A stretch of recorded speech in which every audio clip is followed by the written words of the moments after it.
What's up, Colorado State Rams fans? Well, the weather outside was frightful, but the basketball inside Moby Arena on Tuesday night was quite delightful if you're a Colorado State Rams fan, as your Rams won 93 to 69, a season high in points, in which 5 players scored in double digits. It was the first time since February 16th or February 13th, excuse me, of 2016, earlier this year. So it was the first time all season long that 5 players scored in double digits. Colorado State was cooking on the offensive end, shooting at a season high 63% from the field. And Larry Eustace after the game said, 7-2. I never thought we'd be 7-2. So he was feeling good. Colorado State players were feeling good. Shea Bob we talked to, and Anthony Bonner. Now Bob had 21 points and led the team in scoring. He also had 5 rebounds. Bob said that he got the start because after the Wichita State game, he talked to Larry Eustace, and Eustace said that he wanted Bob to start, and that it was a kind of a confidence thing. Larry explained to us after the game that he needed to get some confidence back into Bob, and this start did just that, especially with the way he played on offense. And as Bob said, he was able to get to the rack and finish up on missed shots, offensive rebound, which he does really well, and then score that way. That's his game. He admitted it. We saw a lot of that tonight. Anthony Bonner started out hot shooting. He went 3 for 4 from downtown. He ended up with 17, which was a career high for Bonner.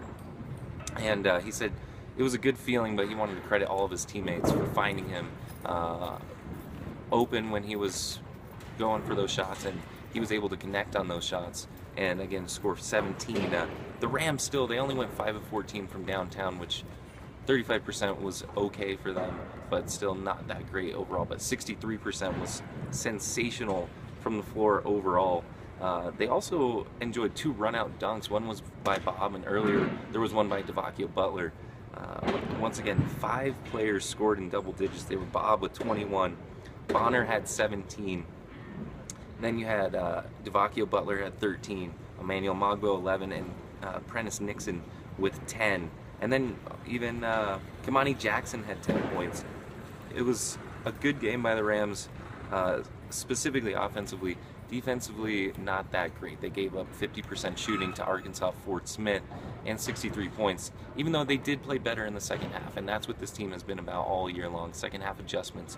We saw it on the offensive end where they scored 53 points after half, and on the defensive end where they limited Arkansas Fort Smith to only 33 points scoring. So Colorado State now improves to 7-2. They only out-rebounded Arkansas Fort Smith 27-22.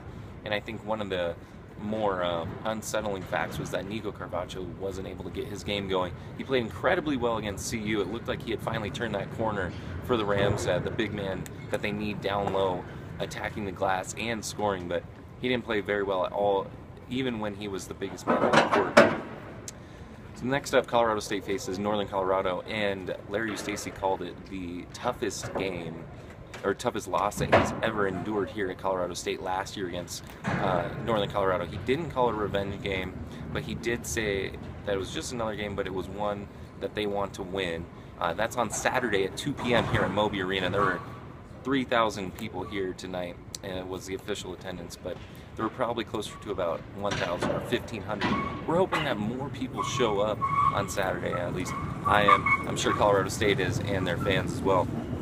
One interesting caveat, Larry Eustace and Anthony Bonner both said that the Rams worked on offense in practice. This is something that they never do. Larry Eustace said that they only worked on it one day, and I asked him, what exactly were they working on in practice? He said he wanted them to reverse the ball, which we saw them do well, and then to drive the ball to the hoop. We saw a lot of extra passes too.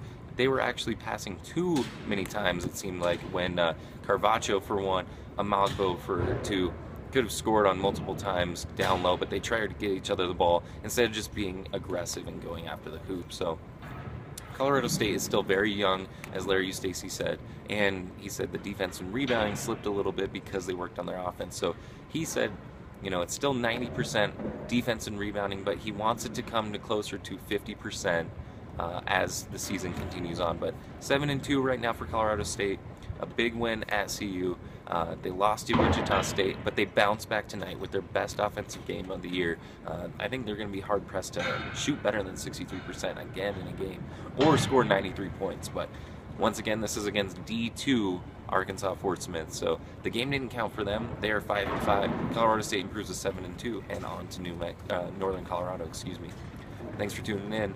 My name is Rich Kurtzman from 5280 Sports Net.